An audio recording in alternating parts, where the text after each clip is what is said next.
sister-in-law called the cops on me, so I refused to babysit her kids and now her life is falling apart. Part 2. A few days later, my brother Mike called me. Now Mike's usually a chill guy, but when it comes to Sarah, he's whipped as hell.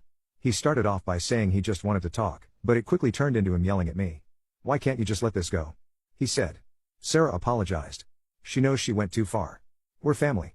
You're really going to let one mistake ruin everything?" "One mistake?" I snapped. "Mike, she called the cops on me. Do you understand what could have happened if the cops hadn't believed me? My career would have been over." "She knew that and didn't give a she was pissed," he said. "Like, that made it okay. You're really going to hold a grudge over this? You're screwing us over, man. Sarah had to quit her job because we can't afford childcare now. Do you even care what this is doing to us?" "Not my problem," I told him. "You guys made your bed. Now lie in it." Mike went off, calling me selfish, saying I was tearing the family apart. I told him to off and hung up on him. Then my mom called and I knew I was in for another round of guilt tripping. Sure enough, she started with, "You're being unreasonable." Sarah apologized. "Why can't you just forgive her?"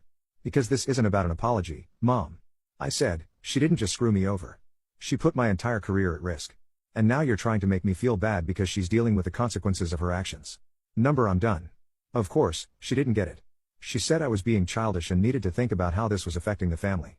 I told her I was thinking about the family, my own family, my kids, myself, not Sarah and Mike. And with that, I ended the call.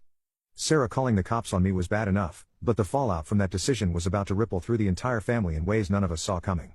I thought things couldn't get any worse after Sarah called the cops on me and Mike blew up my phone with his guilt tripping, but apparently, I underestimated just how selfish and entitled these two could be. The real kicker came when my mom started paying the price, literally and figuratively, for their irresponsibility. After Sarah quit her job, she dumped her kids on my mom, who apparently decided it was her job to fix the mess. At first, I didn't care. My mom had been defending Sarah, saying I was overreacting, so I figured she'd learn her lesson once Sarah pulled her usual crap on her. It didn't take long for the cracks to show. My mom started looking more and more exhausted every time I saw her. She complained about being tired, but wouldn't directly say she was overwhelmed. I knew she was trying to hold it together, but it was obvious that babysitting Sarah's kids 3 days a week was draining her.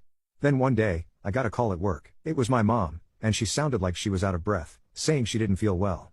My stomach sank immediately. I told her to stay put and rushed over to her place. When I got there, she looked pale and weak, sitting on the couch like she could barely hold herself up. I asked her what was wrong, and she said her chest felt tight, and she had a headache that wouldn't go away. I wasn't about to take any chances, so I took her to the doctor. Turns out her blood pressure was sky high, dangerously high. The doctor said she needed to rest and avoid stress. Of course, I knew exactly what was causing her stress. Sarah and her kids. But even after hearing this, my mom refused to blame Sarah outright. "They're my grandkids," she said when I brought it up. "I can't just stop helping." "Mom," I said, trying to keep my voice calm.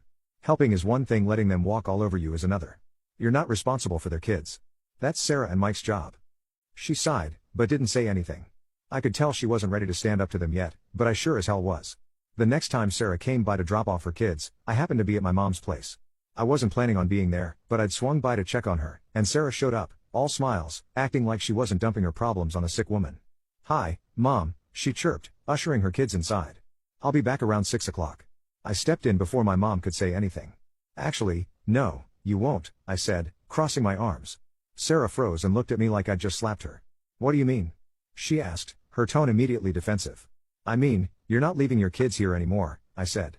"Mom just got out of the doctor's office because of her blood pressure, and the last thing she needs is to babysit your kids while you sit on your ass all day." Sarah's face turned red. "I'm not sitting on my ass," she snapped. "I'm handling things at home while Mike works. Do you know how hard it is to manage everything?" "Yeah, I do," I shot back. "And guess what?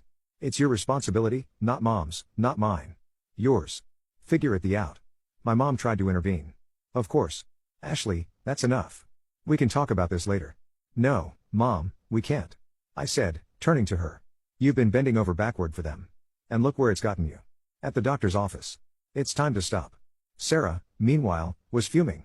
"You don't get to decide that," she hissed. "This is between me and Mom." "Like hell it is," I said. "You're putting her health at risk because you and Mike can't get your together. I'm not letting this continue." She stormed out with her kids, muttering under her breath about how I was ruining everything. I didn't care. If she thought she could guilt me into backing down, she was dead wrong. For a while, I thought maybe that confrontation would be the wake-up call Sarah needed. But nope.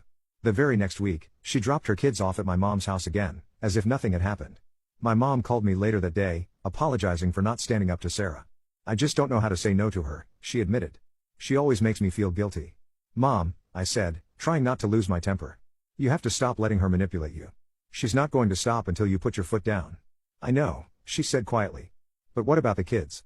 They didn't ask for any of this, and they're not your responsibility, I reminded her. You can love them without letting their mom walk all over you. The breaking point came a week later when my mom ended up back in the hospital. Her blood pressure had spiked again, and this time the doctor warned her that she needed to make serious changes or risk a stroke. Seeing her like that, hooked up to monitors, looking so fragile, broke something in me. When Mike showed up to pick up Sarah's kids, I couldn't hold back anymore. I confronted him right there in the hospital. You and Sarah are killing Mom, I told him bluntly. If you leave your kids with her again, I swear to God, I'll call the cops myself. Don't be ridiculous, he said, rolling his eyes. She loves watching them. She wants to help. I snapped. She's too nice to say no, and you're taking advantage of that. You're putting her health at risk because you and Sarah can't figure out how to parent your own damn kids. Mike didn't like that one bit. He started yelling about how I was being dramatic and making things harder for everyone. I told him I didn't give a if they couldn't handle that was on them, not me, and definitely not my mom. Later that night, I sat down with my mom and told her she had to stop babysitting. I love you, Mom, but this has to end, I said. You've done more than enough. It's time to put yourself first, she cried. Of course. She hated feeling like she was letting anyone down, even people who didn't deserve her kindness. But I think the second hospital visit finally drove the point home. She agreed to tell Sarah and Mike that she couldn't babysit anymore. Even though I knew it was going to be a battle, Sarah and Mike weren't going to like it. But I didn't care. They needed to start taking responsibility for their own damn lives, whether they liked it or not.